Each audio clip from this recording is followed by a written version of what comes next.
61. Flashback 1 jam yang lalu. Malam ini Luna sedang berada di dalam kamarnya, dia melawan rasa sakit yang mendera kepalanya sendirian. Luna terduduk lemas di sudut kamar sembari mencengkeram rambutnya dengan sangat kuat. Wajahnya nampak pucat dan keringat dingin menetes di pelipisnya. Dia merasakan rasa sakit yang luar biasa di kepalanya, seakan kepalanya telah dihantam oleh benda keras bertubi-tubi.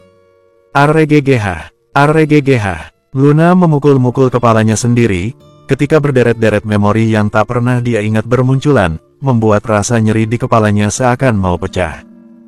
Bayangan di masa lalu mulai bermunculan satu persatu, dan ingatan terakhirnya adalah hari di mana Jonathan menolongnya dari serangan 3 orang preman.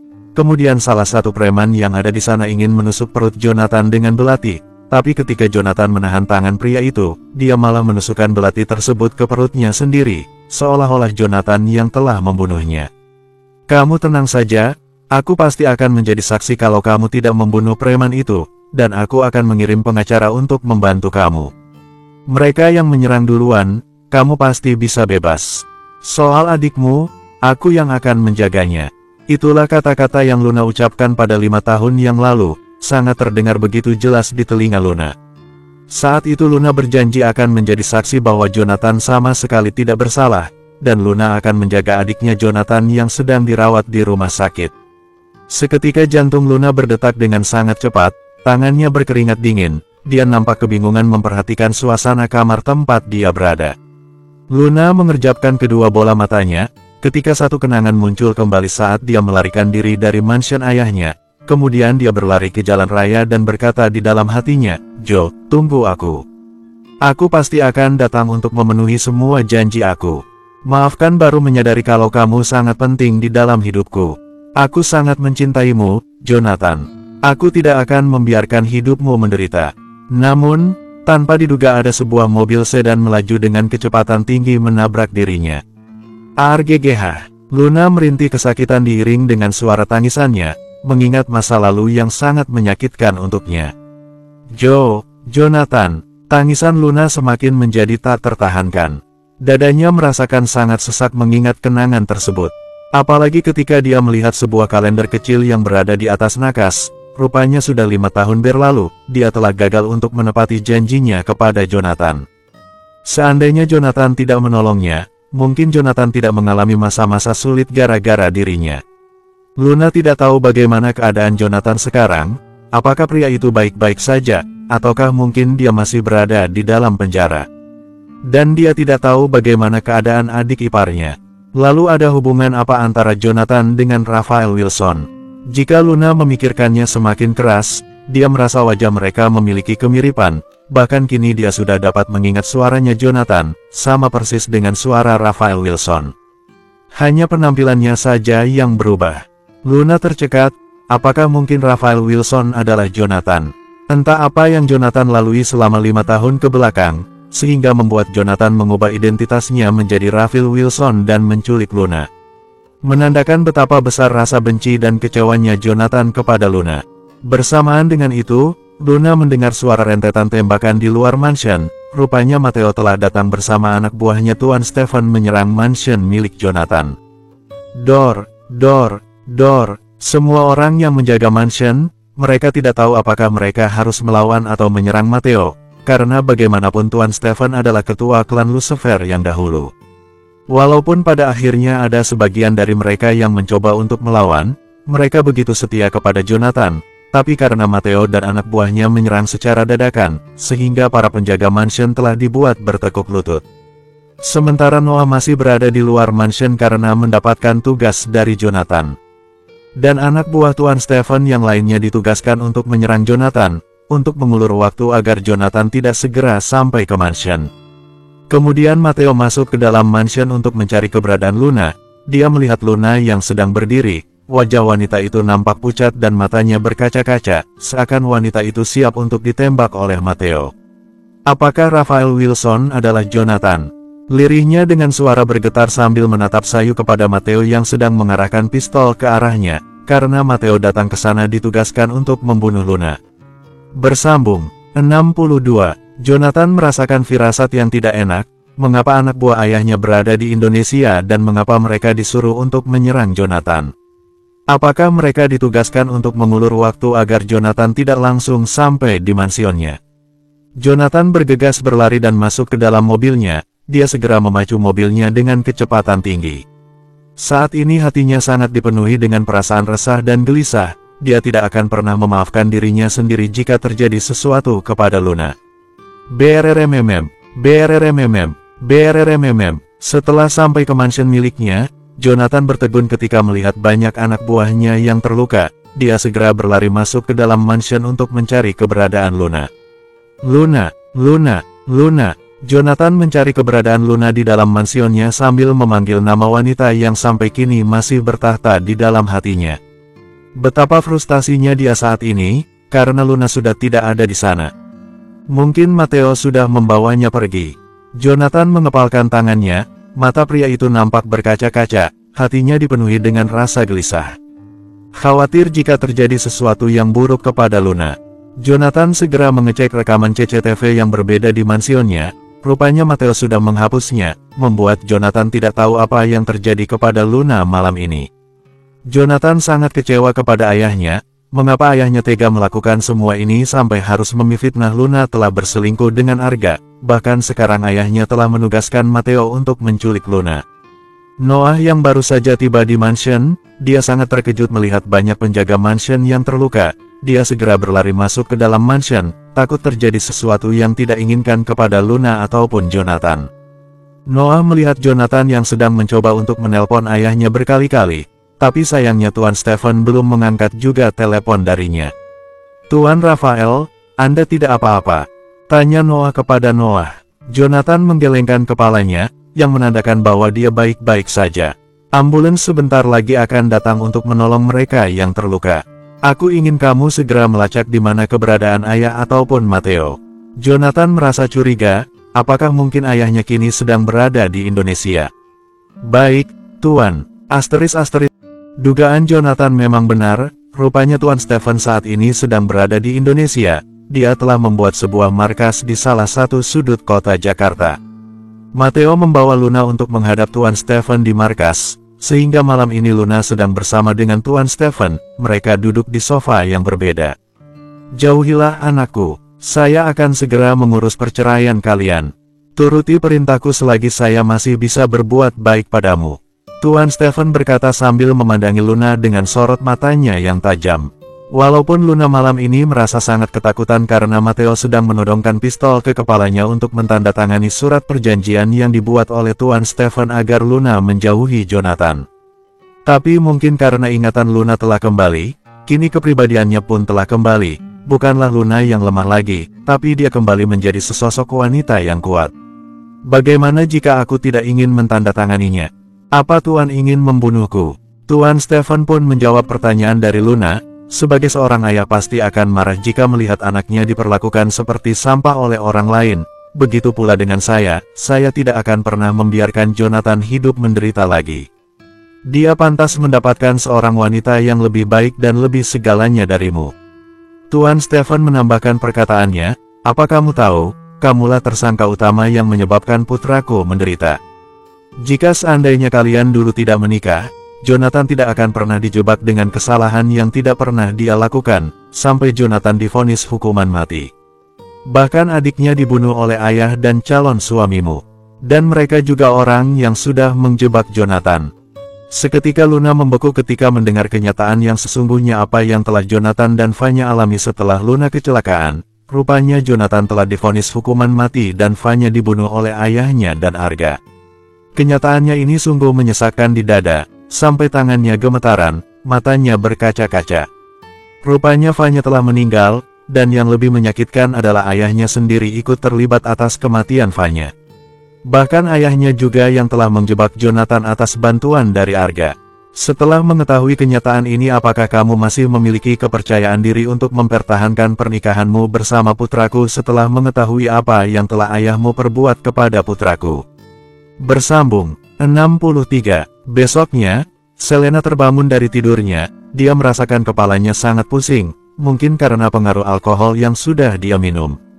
Selena semalam benar-benar teler. sampai tidak sanggup membuka kedua matanya, walaupun dia merasa ada sebuah benda tumpul yang menyeruak masuk ke dalam area intinya, menggagahinya dengan sangat brutal. Selena pikir pria itu adalah Raphael Wilson, sehingga dia tersipu malu ketika dia merasakan dia sedang dalam keadaan telanjang. "Ah Raphael, kamu nakal. Kamu pintar menggunakan kesempatan saat aku lagi mabuk untuk bercinta dengan..." Selena tak meneruskan perkataannya begitu dia membuka kedua matanya lebar-lebar, dia melihat ada 3 orang pria yang sedang mengenakan pakaian masing-masing. "Ah!" Selena menjerit, dia segera menutup tubuhnya dengan selimut. "Kalian siapa? Kenapa kalian ada di sini?" bentak Selena kepada ketiga orang pria yang ada di hadapannya itu. "Kamu tidak perlu tahu siapa kami. Tapi ngomong-ngomong punyamu sudah lost doll, tidak membuat kami puas. Pasti keseringan dipakai," ucap salah satu pria yang ada di sana. Selena sangat tidak terima dengan penghinaan ini, bahkan dia telah digagahi oleh 3 orang pria semalam, membuat dia merasakan hidupnya hancur, telah digilir oleh 3 orang pria asing semalam. "Brengsek kalian semua, cepat pergi dari sini," teriaknya dengan lantang. Selena mengusir ketiga orang preman itu. "Jangan marah-marah dong, Nona. Bukannya semalam kamu sangat menikmatinya dan mendesah keras," ledek seorang preman yang memakai baju putih. Selena menatap geram kepada ketiga orang pria itu, dia merasa sangat jijik melihat ketiga orang preman yang penampilannya acak-acakan dan berkulit dekil itu, menandakan mereka jarang mandi, membuatnya ingin muntah. Maklum saja mereka adalah preman jalanan. Ketiga orang preman itu pun segera pergi dari sana dengan sesuka hati. Mereka merasa beruntung, hanya disuruh untuk bercinta dengan Selena, sudah enak, dapat bayaran yang besar pula. Helena memukul-mukul bantal dengan penuh emosi, dengan kondisi rambutnya yang masih acak-acakan dan masih dalam keadaan telanjang bulat. "Buff, buff, buff, Raphael Wilson." Selena sangat kesal dan marah kepada pria itu, rupanya Raphael Wilson semalam telah menukarkan minuman mereka berdua. Padahal Selena sengaja memasukkan cairan mengandung alkohol ke dalam minuman Raphael Wilson, agar pria itu mabuk.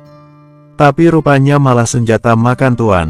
Dan yang lebih buruknya bukan pria yang dia harapkan menyentuh tubuhnya malah dinikmati oleh 3 orang preman yang tidak dia kenali. Selena tidak mengerti mengapa Raphael Wilson tega sekali menghina dan menyakitinya seperti ini, sampai harus menyuruh 3 orang preman untuk menggagahinya. Selena sama sekali tidak menyadari dengan kesalahan yang pernah dia lakukan. Dia dulu sering menghina Jonathan yang versi dulu, selalu melontarkan kata-kata yang sangat menyakitkan untuknya. Dan yang paling tidak bisa Jonathan maafkan adalah ketika Selena dan ibunya datang ke penjara. Mereka mengatakan kalau Luna sedang bersenang-senang dengan pria lain di luar negeri. Dan Jonathan ingin memberikan hukuman kepada Selena yang telah tega menyuruh 3 orang preman untuk memperkosa Luna. Selena sengaja membuat Luna mabuk dan menyuruh 3 orang preman untuk menculiknya dan memperkosanya. Beruntung Jonathan telah menolong Luna kala itu. Dan sekarang Selena telah merasakan bagaimana rasanya digagahi oleh 3 orang pria. Hukum tabur tuai. Selena telah merasakan akibat dari perbuatannya sendiri. Bersambung. 64. Hari sudah mulai siang. Dari semalam Jonathan tidak lelah untuk mencari keberadaan Luna. Bahkan dia tidak dapat melacak keberadaan Tuan Stephen dan Matteo, karena mereka tiba-tiba saja menonaktifkan ponselnya, membuat Jonathan semakin merasakan frustasi. Tuan Stephen saat ini berada di sebuah markas, Tuan. Akhirnya Noah dapat melacak keberadaan Tuan Stephen, mungkin karena Tuan Stephen telah mengaktifkan ponselnya. Tidak ingin mengulur waktu, Jonathan segera pergi ke titik lokasi tempat ayahnya berada, dengan diikuti oleh Noah yang selalu setia kepadanya. "Maaf, Anda dilarang masuk, Tuan." Jonathan dilarang untuk masuk ke dalam markas oleh anak buah ayahnya. Saat itu ada sekitar 10 orang yang berdiri di depan markas, ketika Jonathan dan Noah baru keluar dari mobil. "Menyingkirlah jika kalian tidak ingin terluka," bentak Jonathan kepada ke-10 anak buah ayahnya. Namun, karena mereka begitu patuh kepada Tuan Stephen, mereka terpaksa harus menyerang Jonathan atas perintah dari tuannya jika Jonathan berani melawan. "Maafkan kami, Tuan. Kami terpaksa harus melakukannya." Ke-10 orang anak buahnya sang ayah segera menyerang Jonathan dan Noah, sehingga terjadi perkelahian sengit di antara mereka semua. Suara pukulan demi pukulan terdengar keras, keduanya saling menyerang dan melayangkan pukulan, bahkan wajah Jonathan telah babak belur akibat perkelahian tersebut, begitu pula dengan Noah. Jonathan dan Noah telah berhasil mengalahkan 7 orang anak buah sang ayah, tinggal 3 orang lagi yang tersisa. Tuan masuklah ke dalam, biar saya yang melawan mereka. Noah dari dulu memang telah menjadi seorang kaki tangan yang sangat setia kepada Jonathan, dia telah mendedikasikan hidupnya untuk mengabdi kepada tuannya itu. Jonathan menganggukkan kepala, dia percaya Noah dapat mengalahkan 3 orang anak buah ayahnya yang tersisa. Jonathan segera berlari masuk ke dalam markas. Dia melihat ayahnya yang sedang duduk di kursi sofa menatap tajam ke arahnya, mungkin karena Tuan Stephen sudah mengetahui akan kedatangan putra tunggalnya itu. Sementara Matteo berdiri di belakang Tuan Stephen, pandangan Jonathan beredar untuk mencari keberadaan Luna. Di mana Luna? Ayah menyembunyikan Luna di mana? Jonathan terlihat sangat marah kepada ayahnya, dia takut ayahnya tega menyakiti Luna. Tuan Stephen segera berdiri, dia berjalan mendekati Jonathan, lalu menamparkan wajah Jonathan dengan sangat keras. Plak, Jonathan meringis merasakan rasa sakit di wajahnya, memandangi Tuan Stephen dengan sorot matanya yang tajam. Kamu sudah mengingkari janjimu. Kamu bilang tidak akan pernah peduli lagi kepada istrimu itu, tapi selama ini malah tinggal bersama dengannya. Tuan Stephen berkata dengan nada tinggi. Karena dia adalah istriku, jadi wajar saja kalau aku tinggal bersamanya. Bukankah memang seharusnya begitu, ayah? Tuan Stephen ingin menamparkan wajah Jonathan kembali, tapi tertahankan, ketika mendengar perkataan Jonathan. Aku tidak ingin seperti ayah yang telah gagal menjadi seorang suami. Tangan Tuan Stephen bergetar mendengar perkataan putra kandungannya itu. Apakah ayah tahu bagaimana menderitanya aku dan ibu saat itu? Kami hidup dengan penuh kemiskinan dan selalu mendapatkan hinaan dari orang lain. Hanya untuk mencari sesuap nasi saja kami harus berjuang siang dan malam. Hidup Jonathan dengan ibunya memang sangat menderita, sehingga datanglah seorang pemuda yang selalu menolong mereka, menjadi pelindung untuk mereka dari hinaan para tetangga. Karena itulah ibunya menikah lagi, demi balas budi, sehingga lahirlah Fanya. Sayangnya ayahnya Fanya harus meninggal dunia karena kecelakaan di tempat kerja. Jangan hanya karena aku telah menjadi anakmu selama 5 tahun ini, ayah bisa mengatur hidupku seperti yang ayah inginkan. Sampai kapanpun kau adalah ayahku, dan aku sangat berhutang nyawa padamu. Tapi aku tidak akan pernah membiarkan ayah menyakiti Luna. Tuan Stephen menurunkan tangannya yang hampir saja menamparkan wajah Jonathan lagi. Lidahnya begitu keluh tak mampu untuk berucap. Mengapa ayah tega memalsukan foto Luna dengan Arga? Di saat Luna terbaring koma, dia sedang berjuang antara hidup dan mati. Tapi dengan teganya ayah memanipulasi foto untuk membuat aku membencinya. Itulah yang ditakutkan oleh Tuan Stephen, dia takut Jonathan mengetahui apa yang terjadi sebenarnya kepada Luna. Walaupun dia tahu bagaimana keadaan Luna yang sebenarnya, tapi Tuan Stephen tidak akan membiarkan Jonathan jatuh ke lubang yang sama. Ayah melakukannya untuk kebaikanmu. Sebagai seorang ayah hanya ingin melakukan yang terbaik untuk anaknya. Ayah tidak ingin kamu menjadi bagian keluarga Sander lagi. Tuan Stephen memilih untuk tutup mata dengan ketulusan Luna, karena dia merasa Grace lebih baik dari Luna. Jonathan tersenyum getir, ayah bilang Grace lebih baik dari Luna. Aku tahu masa lalu Grace seperti apa, tapi saat itu aku tidak mempermasalahkannya. Tapi apakah kali ini bisa diterima? Jonathan berkata sambil melirik ke arah Noah yang baru saja masuk ke dalam markas, rupanya Noah telah berhasil mengalahkan ketiga anak buah Tuan Stephen yang tersisa. Noah segera memberikan sebuah amplop besar berwarna coklat kepada Jonathan. Kemudian Jonathan memberikan amplop tersebut kepada ayahnya. Rupanya Grace di belakang aku masih bermain dengan pria lain. Dan itu terjadi jauh sebelum kami bertunangan, sampai sekarang pun dia masih tetap begitu. Apakah perempuan seperti itu bisa pantas dikatakan lebih baik dari Luna? Walaupun seandainya Grace lebih segalanya dari Luna pun, bagiku tetap Luna yang terbaik. Bagiku Luna adalah segalanya. Tuan Stephen segera membuka amplop berwarna coklat itu. Betapa terkejutnya dia saat melihat foto-foto ketika Grace masuk ke dalam kamar hotel bersama dengan pria lain. Bahkan setiap foto memperlihatkan Grace dengan pria yang berbeda-beda. Ternyata Jonathan diam-diam menyuruh Noah menugaskan seorang detektif di Italia untuk menyelidiki Grace. Dia hanya ingin tahu Grace wanita seperti apa. Bersambung 65. Tuan Stephen segera membuka amplop berwarna coklat itu yang diberikan oleh Jonathan kepadanya. Betapa terkejutnya dia saat melihat foto-foto ketika Grace masuk ke dalam kamar hotel bersama dengan pria lain, bahkan setiap foto memperlihatkan Grace dengan pria yang berbeda-beda. Tangan Tuan Stephen bergetar melihatnya, nafasnya bergemuruh hebat, menandakan betapa kecewanya dia kepada Grace. Sebagai seorang ayah, Tuan Stephen hanya ingin melakukan yang terbaik untuk putranya. Dia ingin Jonathan hidup bahagia dengan memiliki seorang pendamping hidup yang baik dan selalu setia menemaninya. Tapi ternyata Grace sudah lama mengkhianati Jonathan. Grace memang sangat tertarik dan mencintai Jonathan. Dia bercinta dengan pria lain hanya untuk bersenang-senang saja, semacam cinta satu malam, ketika dia berkenalan dengan seorang pria di sebuah klub malam, tanpa terikat hubungan, karena Grace hanya ingin menikah dengan Jonathan. Sayangnya Jonathan tidak pernah tergoda setiap kali Grace meminta Jonathan untuk bercinta dengannya. Jonathan selalu menolak dengan alasan tidak memiliki waktu untuk melakukan semua itu. Tuan Stephen meremas foto-foto tersebut di dalam kepalan tangannya dengan penuh amarah. Perasaan kecewa dan amarah telah bercampur aduk di dalam hatinya, sampai dia tidak tahu harus berkata apa kepada Jonathan. Sementara Jonathan dia segera berlari, mencari keberadaan Luna ke setiap ruangan yang ada di dalam markas itu. Siapa tahu ayahnya mengurung Luna di salah satu ruangan yang ada di sana. Luna. Namun, sayangnya wanita yang dia cari tidak bisa dia temukan. Jonathan sangat frustasi dibuatnya. Dia segera menghampiri kembali ayahnya yang masih berdiri mematung. Tuan Stephen sangat tertampar dengan kenyataan tentang calon menantu kebanggaannya itu. Ayah, di mana Luna? Tuan Stephen tak menjawab, pria itu hanya menundukkan kepalanya, seakan merasa bersalah kepada Jonathan. Jonathan merasakan firasat yang tidak enak ketika melihat raut wajah ayahnya yang seakan sangat merasa bersalah kepadanya. Aku bilang di mana Luna, ayah? Ayah menyembunyikan Luna di mana? Jonathan sangat berharap ayahnya tidak menyakiti Luna dan tidak melakukan hal yang mengerikan kepada Luna.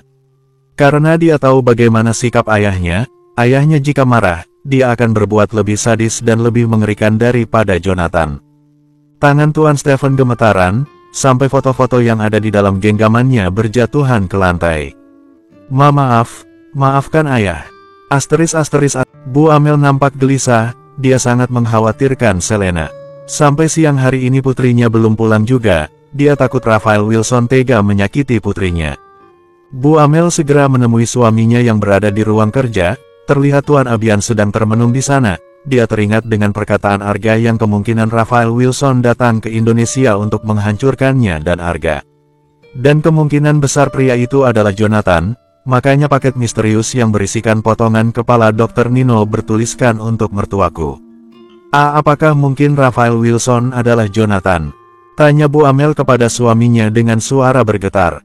Tuan Abian menggelengkan kepalanya. Aku tidak tahu. Saat ini dia belum bisa berpikir dengan jernih. Tuan Abian sangat takut jika apa yang ada di dalam isi surat itu benar bahwa suatu hari orang misterius itu akan mengirimkan potongan kepala Luna kepadanya. Bu Amel terpaksa harus bicara jujur kepada suaminya kalau sebenarnya Selena semalam telah makan malam bersama dengan Raphael Wilson. Bagaimana ini, Pak? Semalam Selena ada janjian makan malam bersama dengan Raphael Wilson, sampai kini dia belum pulang juga. Tuan Abian sontak menatap tajam ke arah Bu Amel. Mengapa Selena bisa makan malam dengan Raphael Wilson? Mengapa baru bilang sekarang? Dan untuk apa Selena makan malam dengan Raphael Wilson tanpa memberitahuku lebih dulu? Bu Amel belum sempat menjawab pertanyaan dari suaminya, karena tiba-tiba saja mereka mendengar suara ketukan pintu. Tok, tok, tok, masuk. Tuan Abian menyuruh orang itu untuk masuk ke dalam ruangannya. Tuan, ada paket untuk Anda, ucap seorang pelayan wanita sambil masuk ke ruang kerja Tuan Abian. Dia memberikan sebuah bingkisan berbentuk kotak kepada Tuan Abian. Tuan Abian menjadi tidak enak hati karena tidak ada nama pengirim di dalam kotak bingkisan itu. Paket misterius lagi, Pak. Apakah mungkin? Bu Amel tidak sanggup meneruskan perkataannya. Setelah pelayan itu keluar dari ruangannya, Tuan Abian segera membuka bingkisan tersebut. Sontak Tuan Abian dan Bu Amel sangat terkejut ketika melihat isi di dalam bingkisan itu. Bersambung.